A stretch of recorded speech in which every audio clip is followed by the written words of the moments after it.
پیش خدمت نیک دل پری کی کہانی۔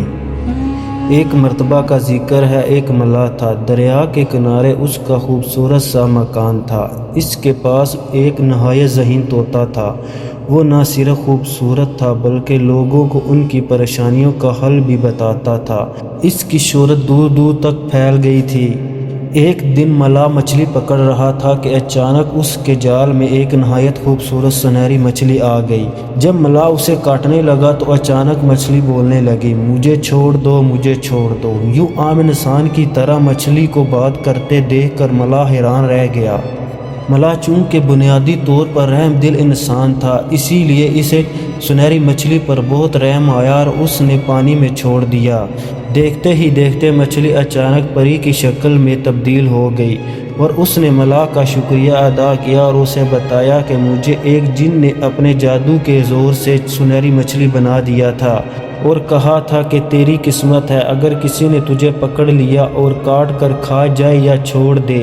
اچھا ہوا کہ میں ایک نیک انسان کے ہاتھ لگی، شاید کوئی اور ہوتا تو وہ مجھے کاٹ کر کھا جاتا۔ اگر میں زندگی میں تمہارے کسی کام آ سکوں تو مجھے یاد کر لینا، میں تمہاری مدد کروں گی۔ اور یہ کہہ کر وہ اڑ گئی۔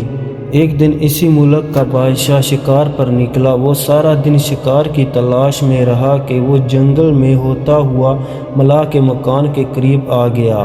جب اس کے سپاہیوں نے اس نایاب طوطے کے بارے میں بتایا تو وہ حیران رہ گیا اور اسے دیکھنا چاہا۔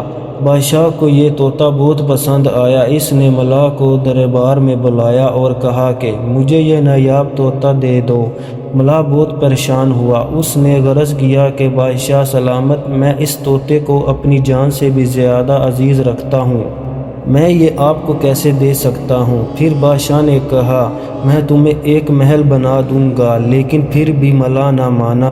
بادشاہ نے کہا پھر میری یہ شرط ہے کہ تم میرے 2 سوالوں کے جواب دو۔ اگر تم میرے 2 سوالوں کے جواب نہ دے سکے تو پھر یہ طوطا میرا ہوا، اور اگر تم نے جواب دے دیا تو پھر نہ صرف یہ طوطا تمہارے ہی پاس رہے گا بلکہ اتنی مال اور دولت بھی دوں گا کہ تمہاری 7 نسلیں بہت عیش سے زندگی گزاریں گی۔ ملاح نے پوچھا وہ 2 سوال کیا ہیں؟ بادشاہ نے کہا میرا پہلا سوال یہ ہے کہ وہ کون سی چیز ہے جو ایک دوسرے کے پیچھے لگی ہوئی ہے؟ میرا دوسرا سوال یہ ہے کہ وہ کون سی 2 چیزیں ہیں جو پہلے 4 پھر 2 اور پھر 3 ہو جاتی ہیں؟ بادشاہ نے اسے 1 ہفتے کا وقت دیا۔ ملاح بادشاہ کے یہ سوالات سن کر گھر آیا اور پریشان رہنے لگا۔ ہر وقت وہ انہی 2 سوالوں کے بارے میں سوچتا رہا۔ اس کی راتوں کی نیند بھی اڑ گئی، لیکن اسے ان 2 سوالوں کے جوابات نہ ملے۔ بالآخر طوطا بھی اپنے مالک کو پریشان دیکھتا رہا۔ ایک دن اس نے پوچھا آخر کیا ماجرا ہے؟ مجھے بتائیں، میں آپ کی پریشانی کا حل بتاؤں۔ ملاح نے اس کو اپنی پریشانی بتا ہی دی اور کہا کہ کل آخری دن ہے اور اگر کل صبح تک میں نے بادشاہ کو ان سوالات کے جواب نہیں بتائے تو وہ تمہیں ہمیشہ کے لیے لے جائے گا۔ طوطا سوچتا رہا۔ اچانک اسے خیال آیا کہ کچھ دن پہلے ملاح نے اسے سنہری مچھلی والا واقعہ سنایا تھا۔ اس نے کہا کہ وہ اس نیک دل پری سے مدد لے۔ پری کا خیال آتے ہی اس نے سوچا اور اسے یاد کیا۔ تھوڑی دیر میں پری حاضر ہو گئی۔ ملاح نے پری کو بادشاہ والا واقعہ سنا دیا۔ پری نے 1 منٹ میں دونوں سوالوں کے جوابات ملاح کو بتا دیے۔ اس نے پری کا شکریہ ادا کیا اور بہت آرام سے رات کو سو گیا۔ صبح سویرے بادشاہ کے باشندے بلانے کے لیے ملاح کو پہنچے تو وہ ان کے ساتھ ہو کر دربار میں آیا۔ بادشاہ سوچ رہا تھا کہ ملاح کو ان سوالات کے جواب نہیں آتے، اب وہ اپنا نایاب طوطا میرے حوالے کر ہی دے گا۔ بادشاہ نے پوچھا تم لے کر آئے ہو میرے دونوں سوالوں کے جواب؟ ملاح نے جواب دیا کہ آپ نے پہلا سوال پوچھا کہ وہ کون سی چیز ہے جو ایک دوسرے کے پیچھے لگی ہوئی ہے۔ اس کا جواب ہے کہ وہ دن اور رات ہیں جو ایک دوسرے کے پیچھے لگے ہوئے ہیں۔ آپ نے دوسرا سوال یہ پوچھا تھا کہ وہ کیا چیز ہے جو پہلے 4 اور پھر 2 اور پھر 3 ہو جاتی ہے؟ تو اس کا جواب ہے کہ وہ چیزیں نسانی ٹانگیں ہیں۔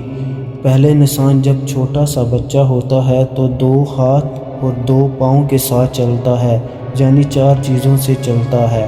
اور پھر جب بڑا ہوتا ہے تو 2 ٹانگوں سے چلتا ہے، اور جب بوڑھا ہو جاتا ہے تو 2 ٹانگوں اور ایک بیساکھی یعنی 3 چیزوں سے چلتا ہے۔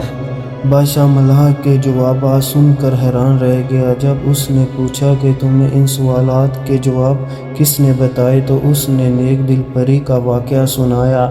چنانچہ بادشاہ نے طوطے کو حاصل کرنے کا فیصلہ ترک کر دیا اور ملح کو بہت مال اور دولت دی۔ دوستو، امید کرتا ہوں آپ کو آج کی یہ ویڈیو پسند آئی ہوگی۔